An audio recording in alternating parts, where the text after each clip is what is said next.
Okay, we're at the finals of the Magic Online Championship Series. I think that's what it stands for. Number 12, Standard. Exciting stuff. Gainsay playing Blue Light Control versus Sakurai playing Twin. I even know their names like that. So yeah. We've looked at these decks before, so we're just going to look at sideboarding plans basically, or how the decks function in this matchup exactly. What do you think, Jarvis?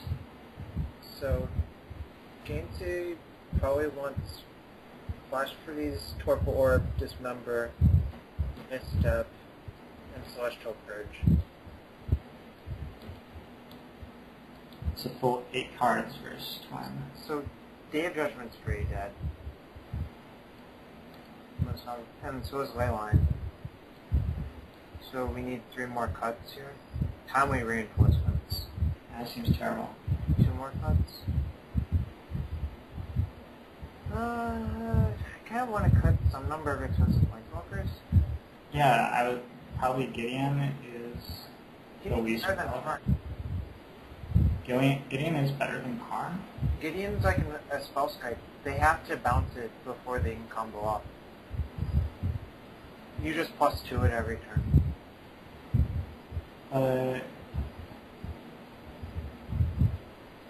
Why?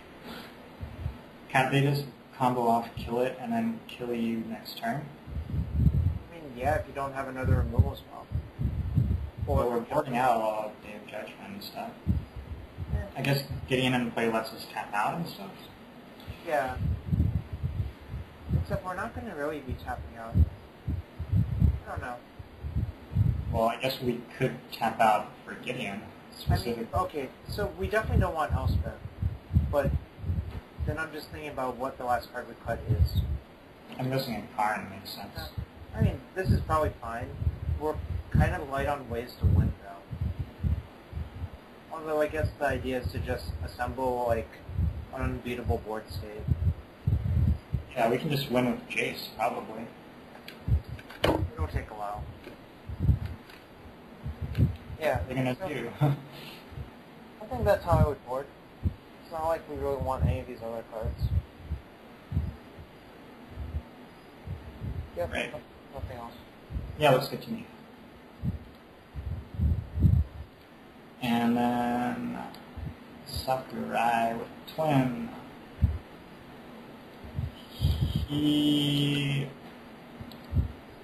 I assume we lose a Lava Masters, but I'm not even sure. I actually like leaving them in here. Because if he saw Gainsay's deck, he knows he's just like a traditional blue-white control, so he can try to assume the role of a fish deck as well. Twisted Image, Undeceiver XR, take 4, etc. Doesn't work quite as well as Spellskite. I would not leave in Twisted Image. But what I am saying is I think I would leave in Grim Lava Dancer. Right. We do have like 5, these seem like solid cards. Well, I don't know, is Mental Misstep good enough? It must be. Is it? If he doesn't know Gainsay's list,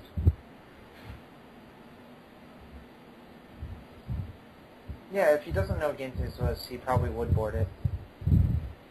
There isn't a whole lot of one casting cost stuff in actuality though. Like it hits Toxic Probe or Preordain. He doesn't know that. Right, exactly. Again, I would shave some number of shrines. It's always the easy solution. Yeah, Spell Pierce seems fine. I feel like Shrine and Grim Lava Match are the cards that you could take out, and maybe it's just a matter of working out which role you want to play in the deck. So, Royal terrible, by the way. Don't you board into the Royal? Like that? Yeah, that seems better actually. So, yeah. We could really just burn out Gainsay's deck with Grim Lava Mancer, really. Because his deck is so slow. It's not easy, but it certainly could happen. I wonder if Gainsay has to leave in a couple of Day of Judgments just because of that. I don't know. Probably not. I wonder if he leaves him in expecting like Dragon Master Outcast or something from the board, because he may not have seen Sakurai play Blue White yet. Yeah, but it's really hard to put them on Outcast if you haven't seen it in like 10 rounds. And Well, or Azure Mage or yeah, some sort of thing like that. I don't know. It's just really hard to put them on anything, I guess. Right. Okay. Well, we will get to see. I have to load the game finals. Here we go. Sakurai wins the roll. That's very huge.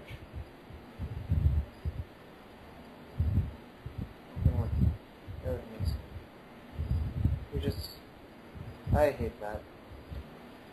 Arid Mesa? No, I hate cracking the effects for no reason. Well, he wanted to play the Shrine. He cracked a EOT though. You could have drawn Ponder or Halmar Depths to make, you know, like, it's fine to crack it on your turn, but you should just wait to see if you want to do something better.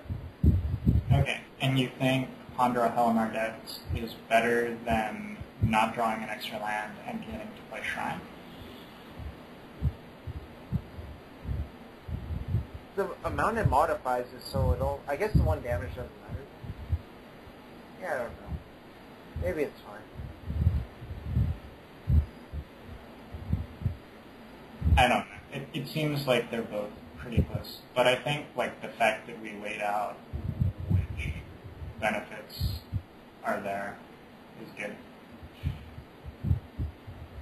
Like recognizing there is a trade-off.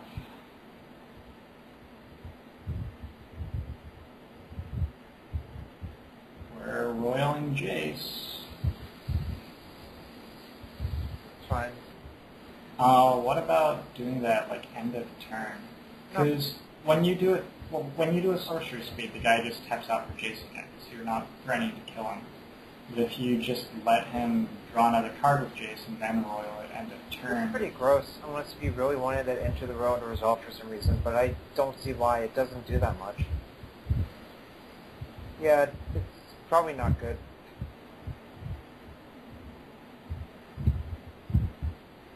yeah, it just cycles it and ties up his mana for a turn, but he doesn't need his mana for anything else when you've tapped out. What's going on here? We're going for an XR? I don't really understand where we're going with shrines right there. This guy's just getting tired. Yeah. He's been playing for a lot now. He's just like kind of playing loose now, probably. Alright. Yeah, like blow the shrines and then get the Gitaxian Probe. Yeah, that Seems not great. Just going for it? That seems pretty decent. I mean, you have to roil it there. Right. Yeah, Game State just doesn't have a whole lot that interacts right now. Cycle Twisted Image. So Yes. He's just Pactic Gitaxian Probe? Oh, Well, suppose the guy has fun in his hand, I guess. yeah, I guess he saw it before. And it was nothing. Okay. That was a loose game by Sakurai. Yeah. Seemed a little random when he was activating stuff. What have you. Game 2, Game C is on the play. And has the turn 2 1-of. That's... It doesn't even seem that good. Well, we were boarding out into the Royal. It is pretty good against outboarding plan.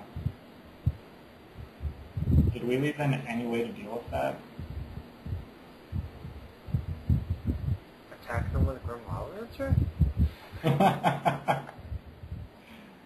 It may be a flaw in our strategy.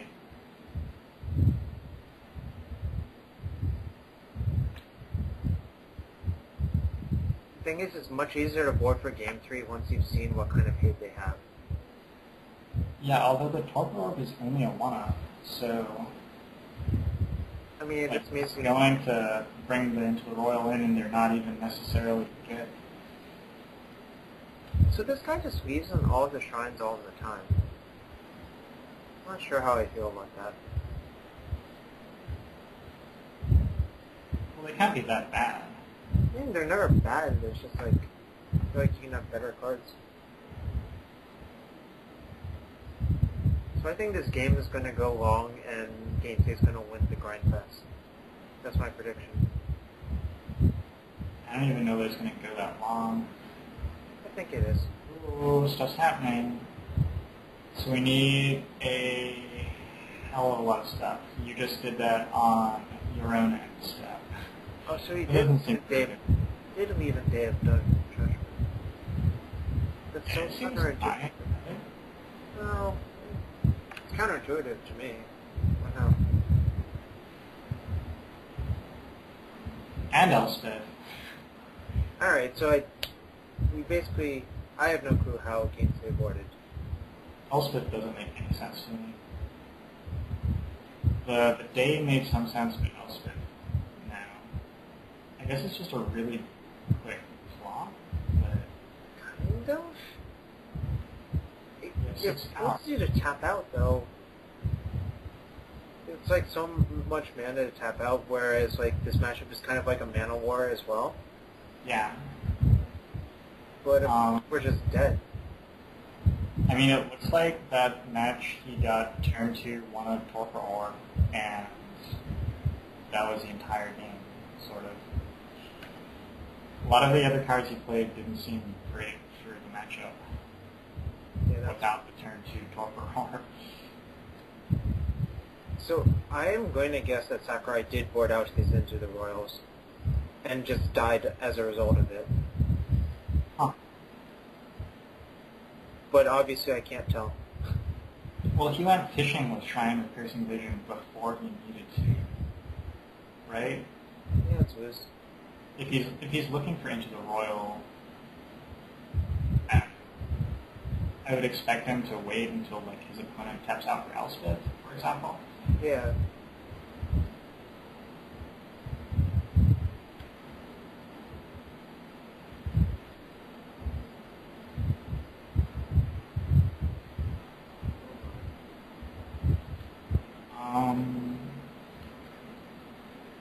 So that seems invulnerable for a turn.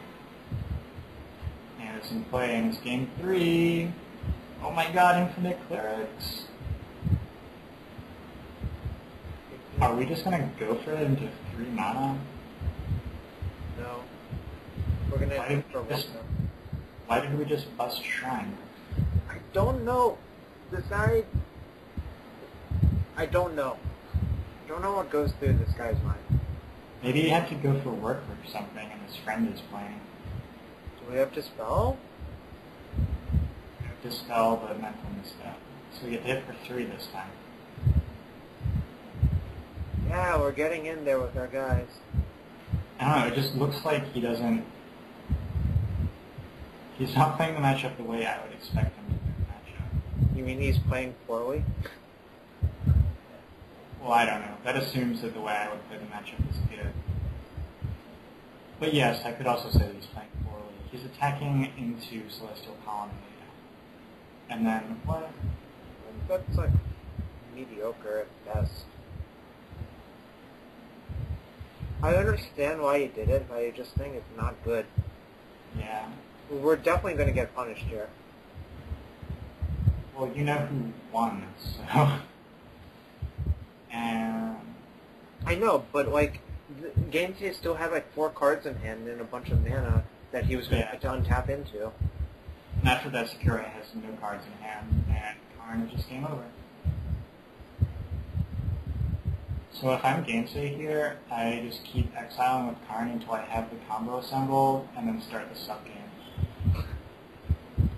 All effect worlds. I don't think... It's going to be pretty difficult for that to happen, but he's going to die to Colonnade first. Well, I don't attack with Colonnade. Doesn't the guy have 0 outs? You need like 1 counter spell, and then he has 0 outs. Because you could go, well, he doesn't even have 2 red. He has 0 outs. Right. So attacking with colonnades fine. Okay, and so is killing him with Karn. Agree to disagree. Doesn't actually matter what we do by this point. No, it doesn't. So that's the tournament for Gainsay. What? That is the tournament for Gainsay. It is. He is the winner. Celestial Colonnade carries the day. Gainsay, if you're watching this, good luck to you at Worlds. Yeah, good luck. Represent the Noto crowd.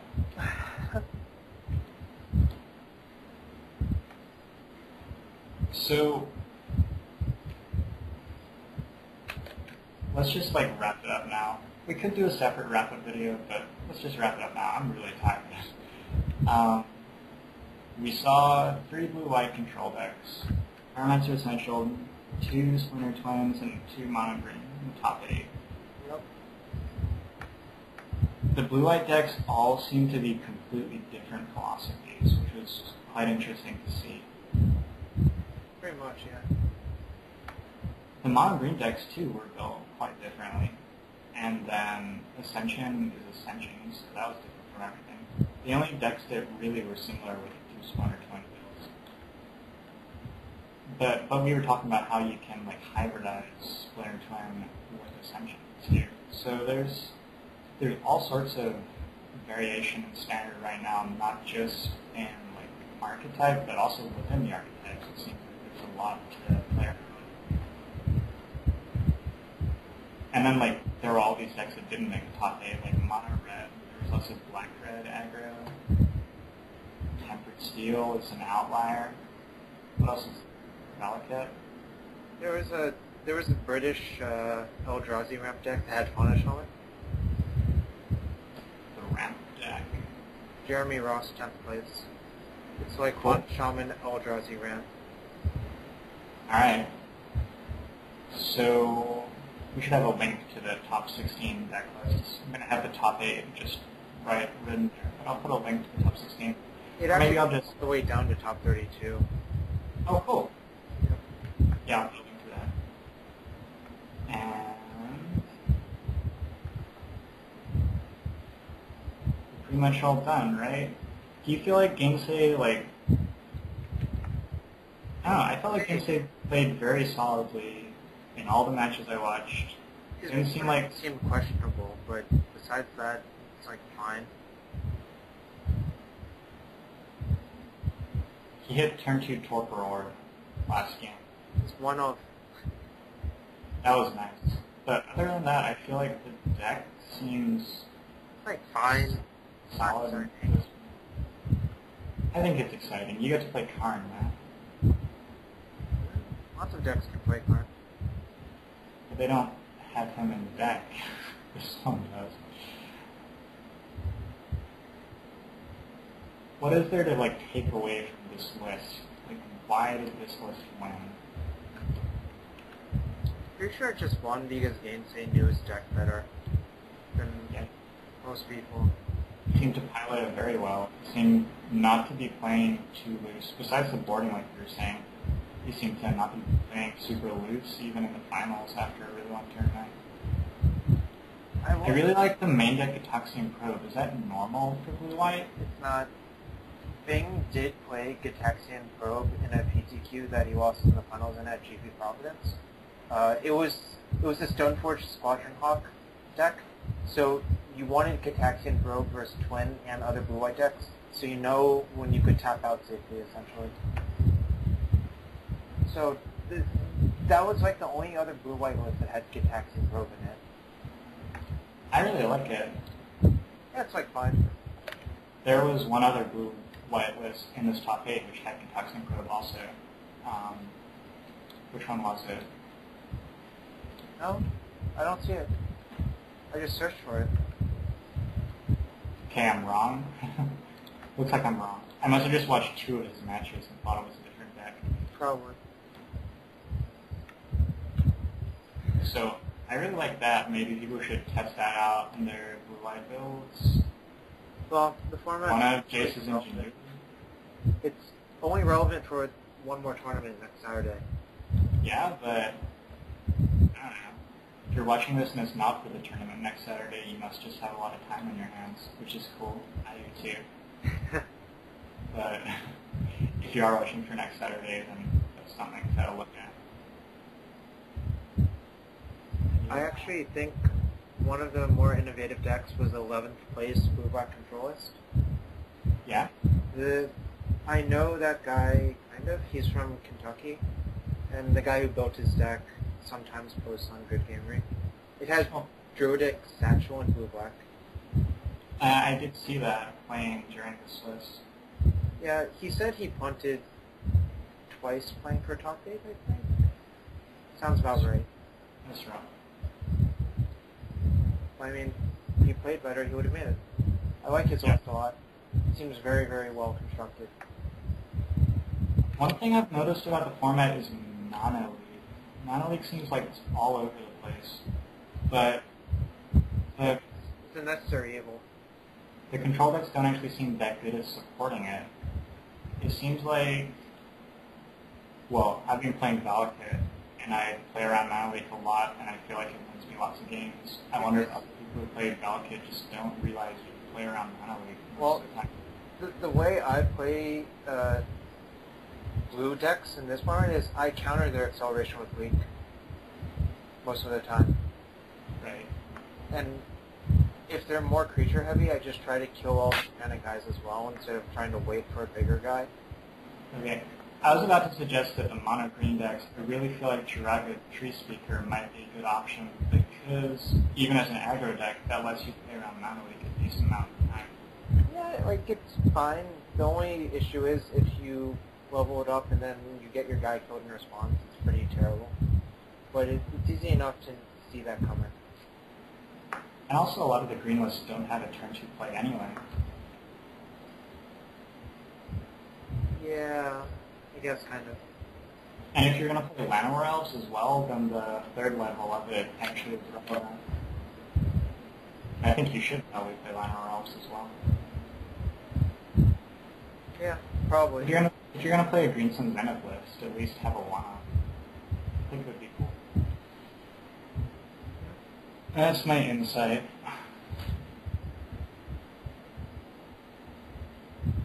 I don't know.